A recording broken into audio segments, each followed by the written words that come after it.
Hi friends, welcome to your channel দেশি feelings Facebook page এবং দেশি ফিলিংস ইউটিউব চ্যানেল। আমি আরিয়ান খান বরাবরের মতো আজকেও আপনাদের জন্য নতুন একটা ভিডিও নিয়ে আসলাম। ভিডিওটির টাইটেল বাংলাদেশের নাম্বার ওয়ান সাকিব খান। আমরা সবাই তাকে চিনি, তো আমরা সবাই জানি মুভিটি ট্রেইলার মুক্তি না দিয়ে মুভিটি রিলিজ করে দিয়েছে। তো ট্রেইলার কেন মুক্তি দেওয়া হয় না সেই আক্ষেপ কিন্তু আমাদের এখনো যায় নাই। ট্রেইলার কেন মুক্তি দেওয়া হয় না সেটা কিন্তু আমরা যারা মুভিটা দেখেছি তারা অলরেডি বুঝিয়ে গেছি কেন ট্রেইলারটি মুক্তি দেওয়া হয়নি। হিমেল আশরাফ স্যার উনি নিজেই বলছেন ওনার এক পক্ষ আছে, ওনার সবকিছু নিয়ে সমালোচনা করে, এই কারণে উনি ট্রেইলার মুক্তি দেয় নাই। কিন্তু আমরা তো সবাই জানি, আমরা মুভিটা দেখার পর অলরেডি সবাই বুঝে গেছি কেন উনি ট্রেইলারটা মুক্তি দেয় নাই। এটা আর বলার কিছু নাই। তারপরে যাই হোক, আমরা ওনার মুখ থেকে শুনে আসি উনি কি বলতে চায়। ওনার ট্রেইলার উনি মুক্তি না দিয়ে কেন রাজকুমার মুভি উনি রিলিজ করে দিল, এরকম তো হরহর হয় না। সবাই সবার ট্রেইলার মুক্তি দেয়, তারপরে মুভি মুক্তি দেয়, এরকমই স্বাভাবিক। তো চলুন শুরু করা যাক আজকের ভিডিও। আমরা জানবো হিমেল আশরাফ স্যারের মুখে উনি রাজকুমার মুভির ট্রেইলার মুক্তি না দিয়ে কেন মুভি রিলিজ করে দিলেন। চলুন তার মুখে শুনে আসি ওনার সেই রহস্যময় কথাগুলো। শুরু করা যাক। তুমি টিজার ট্রেলার নিয়ে আসলে খুব বেশি ভাবো না নাকি এটা একটা স্ট্র্যাটেজি? এটা আসলে না এটা স্ট্র্যাটেজিও না, যেটা হচ্ছে আমার ট্রেলারটা যে রেডি ছিল, আমাদের আদনান ভাই আপনি বলে গেছে কিন্তু এখানে দিবে। বিষয়টা হচ্ছে কি, আচ্ছা, ওনার ট্রেইলার রেডি ছিল, তাহলে উনি মুক্তি দিল না কেন? উনি ট্রেইলারটা রিলিজ করলো না কেন? চলুন শুনি কি বলে, আসলে রহস্যটা কি। সামহাও এবার কোনো একটা গ্রুপ বা কোনো এক কারণে, আমি অত ব্যাখ্যায় যেতে চাই না, যে আমি যেটাই ছাড়ছিলাম সেটা একটা ধরেন এটা একটা নেগেটিভ প্রচারণার মধ্যে ফেলা হচ্ছিল। যেমন ধরেন গানগুলোর একটা বিতর্কের মধ্যে ফেলা হচ্ছিল। সো আমার কাছে মনে হয়েছে যে আমি যদি ট্রেলারটি যা ছাড়ি, এইটা নেগেটিভ ভাইব যারা তৈরি করছে তারা এটাকে নেগেটিভ দিকে নিতে পারে। মনের উত্তাপ না আর কি, জ্বর ছিল একটু, আলহামদুলিল্লাহ ঠিকঠাক আজকে থেকে একটু ভালো আছি। সারা দেশকে কাঁপায় এখন একটু জ্বর আসা স্বাভাবিক। না আসলে অনেক পরিশ্রম গেছে ঈদের আগে আসলে। ট্রু। প্রথমে একটু অভিযোগ অভিমান থেকে শুরু করে, যদিও এগুলো বলার কোনো অপেক্ষা রাখে না। তুমি টিজার ট্রেলার নিয়ে আসলে খুব বেশি ভাবো না নাকি এটা একটা স্ট্র্যাটেজি? এটা আসলে না এটা স্ট্র্যাটেজিও না, যেটা হচ্ছে আমার ট্রেলারটা যে রেডি ছিল, আমাদের আদনান ভাই আপনি বলে গেছে কিন্তু এখানে দিবে। বিষয়টা হচ্ছে কি, সামহাও এবার কোনো একটা গ্রুপ বা কোনো এক কারণে, আমি অত ব্যাখ্যায় যেতে চাই না, যে আমি যেটাই ছাড়ছিলাম সেটা একটা ধরেন এটা একটা নেগেটিভ প্রচারণার মধ্যে ফেলা হচ্ছিল।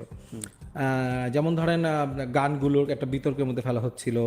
সো আমার কাছে মনে হয়েছে যে আমি যদি ট্রেলারটি যা ছাড়ি, এইটা নেগেটিভ ভাইব যারা তৈরি করছে তারা এটাকে নেগেটিভ দিকে নিতে পারে।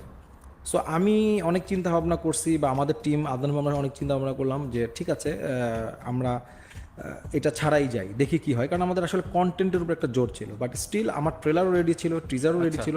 কিন্তু আপনি দেখবেন যে আমার প্রত্যেকটা কন্টেন্ট, সে পোস্টার থেকে শুরু করে ছাড়ার পরেই কোনো একটা, আমি জানি না কারা কেন, আমি বলতে যাচ্ছি না বা আমি জানিও না, যেভাবে মানে উদ্দেশ্যমূলক মনে হয়েছে, আমার নাও হইতে পারে, আমার মনে হয়েছে উদ্দেশ্যমূলক, সেই জায়গা থেকে আমি মনে করছি যে ফাইন, লেটস ড্রাইভ। রাইট। এই বিষয়টা আমি একটু পরে আসলো, যেহেতু প্রশ্নটা আসলো আমি একটু জানতে চাই যে এটা তো প্রিয়তম সময় দেখা যায়নি, হঠাৎ করেই এবং খুব ঝড়ের মতো করে যে বিষয়টা আসলো, তোমার কাছে সত্যিকার অর্থেই কারো প্রণোদিত মনে হচ্ছে কিনা? না, আমার কাছে অবশ্যই মনে হচ্ছে, এবং আপনি দেখবেন যে আক্রমণটা অনেকটা আমার দিকে।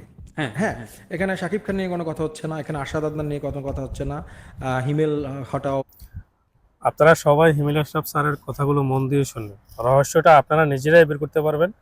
আর সবাইকে ছোট্ট একটা রিকোয়েস্ট করবো, আপনারা যারা আমাদের ইউটিউব চ্যানেলটি এখনও সাবস্ক্রাইব করেন না তারা অবশ্যই সাবস্ক্রাইব করে নেবেন, আর যারা সাবস্ক্রাইব করেছেন তাদেরকে অসংখ্য ধন্যবাদ। চলুন ভিডিওটি কন্টিনিউ করা যাক। হিমেল ছাড়া শাকিব খানকে চাই, নানান ধরনের মানে আপত্তিকর শব্দ ব্যবহার করে। ধরেন একটা জিনিসটা হচ্ছে যে আপনি যখন সমালোচনা, আপনি আমার সিনেমার যখন রিভিউ দিচ্ছেন, আপনি তো সমালোচনা করছেন কোনো কোনো জায়গায়, কিন্তু সমালোচনা শুনলে কিন্তু বোঝা যায় যে কোনটা আপনি সমালোচনার জন্য সমালোচনা করছেন আর কোনটা আপনার সাথে আমার একটা ব্যক্তিগত আক্রোশ আছে। সো আমার ওই জায়গাগুলো দেখে মনে হয়েছে যে এখানে এটা ব্যক্তিগত আক্রোশ থেকে করা হচ্ছে। একই ধরনের সব নতুন আইডি, ধরেন 30 থেকে 40টা আইডি ছিল, প্রত্যেকটা নতুন আইডি, এবং যারা কোনোদিন গ্রুপে কিছু লেখে নাই তারা হুট করে সব কয়টা বাংলাদেশের গ্রুপে একই লেখা বারবার কপি করছে।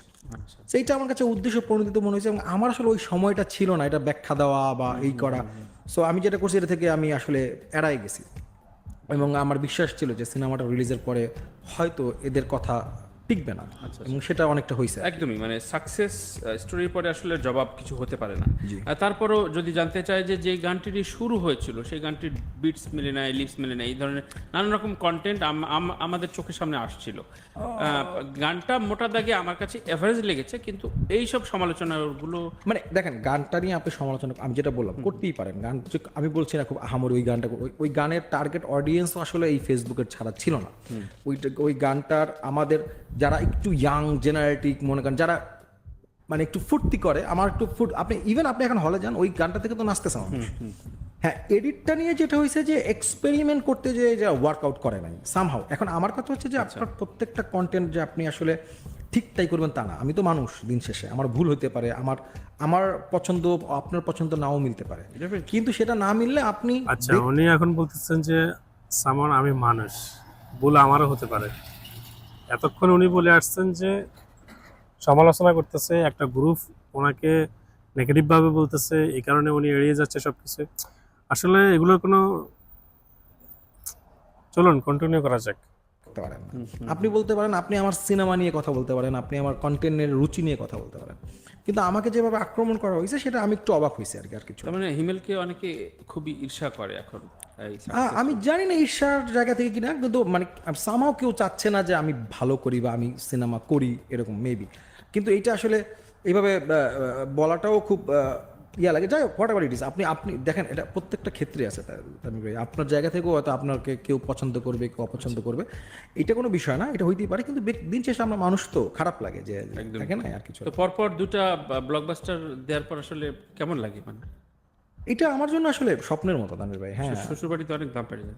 শ্বশুর বাড়িতে যেমন মানে আমার মানে খুবই ভয়ঙ্কর, মানে আমার শ্বশুর শাশুড়ি তো ধরেন বিয়ে দিয়েছে, ছেলে আমেরিকান সিটিজেন, আমেরিকা থাকে, বিয়ে করার পর দেখতেছে ছেলে তো বাংলা সিনেমা বানায়।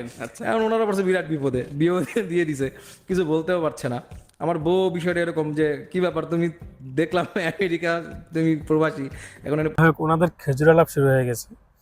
তো আমরা যারা মুভিটি অলরেডি কন্টিনিউ করেছি, আমরা যারা মুভিটি অলরেডি দেখেছি, তারা অবশ্যই আমরা বুঝতে পারছি উনি কেন ট্রেইলার রিলিজ করে নাই। আমরা সবাই অলরেডি বুঝেই গেছি, তো এখানে আর নতুন করে বোঝানোর কিছু নাই। উনি ওনার কথা বলবে, আমরা আমাদের কথা বলবো, এভাবে চলতে থাকবে। সমালোচনা করবে, পড়ে থাকো। আমরা যারা রোস্টার আছে আমরা সবাই রোস্টার করব, এরকমই স্বাভাবিক। তো যাই হোক, আপনারা যদি মুভিটা দেখে থাকেন, কেন ট্রেইলার মুক্তি দেয় নাই, কোন কারণে ট্রেইলার মুক্তি দেয় নাই, কমেন্ট করবেন আমাদের কমেন্ট বক্সে। তো আজকে এই পর্যন্ত, নেক্সট টাইম আবার অন্য কোনো ভিডিও নিয়ে আপনাদের মাঝে হাজির হব। তো সবাই ভালো থাকুন, সুস্থ থাকুন। আসসালামু আলাইকুম ওয়া রাহমাতুল্লাহি ওয়া বারাকাতুহু। আল্লাহ হাফেজ।